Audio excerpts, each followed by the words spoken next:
বন্ধু কি বলবো আল্লাহর নিয়ামতের করা।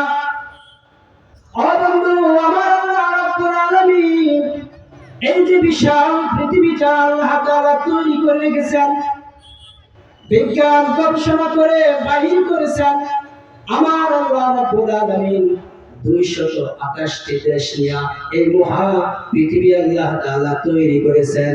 ও বন্ধু, এত বিশাল পৃথিবী, সেই পৃথিবীর কোন কিনারা আমরা কিন্তু এখনো তালাশ করতে পারি না, ঠিক কিনা? এত বিশাল পৃথিবী আমার আল্লাহ তৈরি করে রেখেছেন, আমরা মনে করি কত বিশাল পৃথিবী।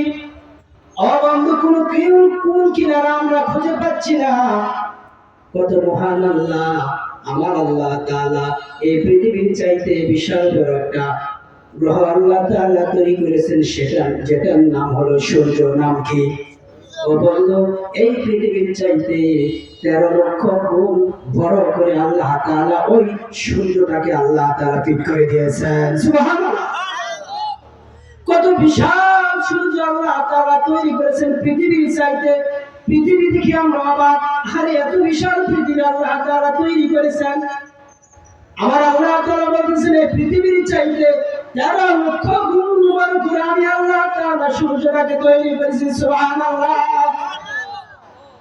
বন্ধু, আরো আশ্চর্যের বিষয় হলো, বন্ধু, আল্লাহ রাব্বুল আলামিন একটা তারা তৈরি করেছেন, যেই তারার নাম হলো বেটেলজুস।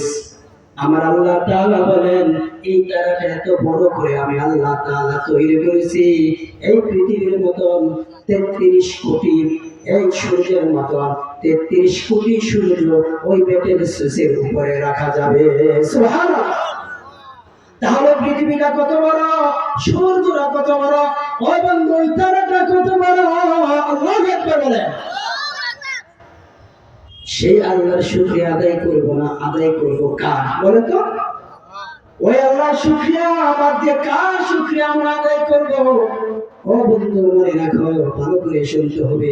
ওই যে বেটেলজুস আল্লাহ তাআলা যে তারাটা তৈরি করে রেখেছেন, ওই যে 33 কোটি সূর্য যার উপরে রাখা হবে, আমার আল্লাহ তাআলা বলেন এবং বেটেলজুসের মতো বিশাল বিশাল 500 বিলিয়ন হইয়া আমার আল্লাহ তাআলা একটা গ্যালাক্সি তৈরি করেছেন। সুবহানাল্লাহ!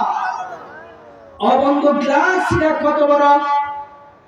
বন্ধু, ওই যে আল্লাহ তাআলার কথাগুলো বললাম, এগুলো সব প্রথম আসমানে নয়, আসমানের নিচে। আসমানে কোথায়?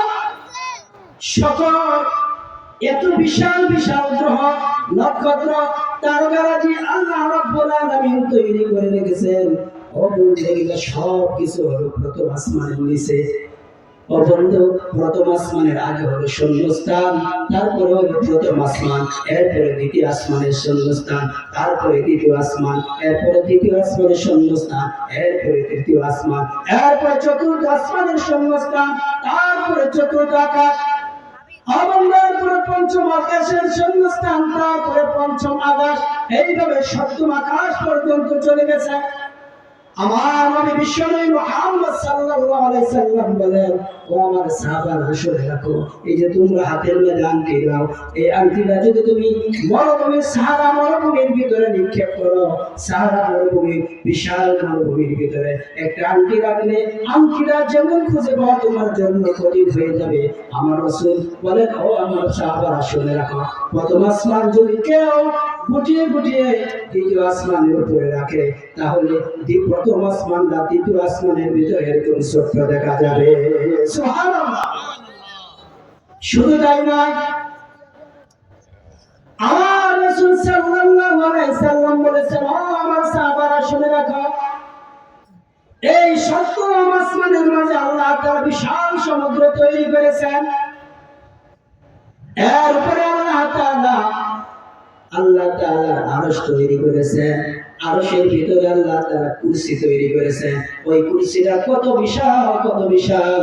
আল্লাহ রাসূল সাল্লাল্লাহু আলাইহি সাল্লাম বলেন, ও আমার সাহাবারা, শুনে রাখো, এই 7 তবক জমিন, 7 তবক আসমান সকলকে যদি একত্রিত করে একটা গুটি বানায়া যদি আল্লাহ তাআলা কুরসির উপরে রাখা হয়, আমার রাসূল বলেন কুরসিটা এত বিশাল এত বিশাল, এই সাততরফ জমিন সাততরফ আসমান কুরসির ভিতরে খুঁজে পাওয়া কঠিন হয়ে যাবে।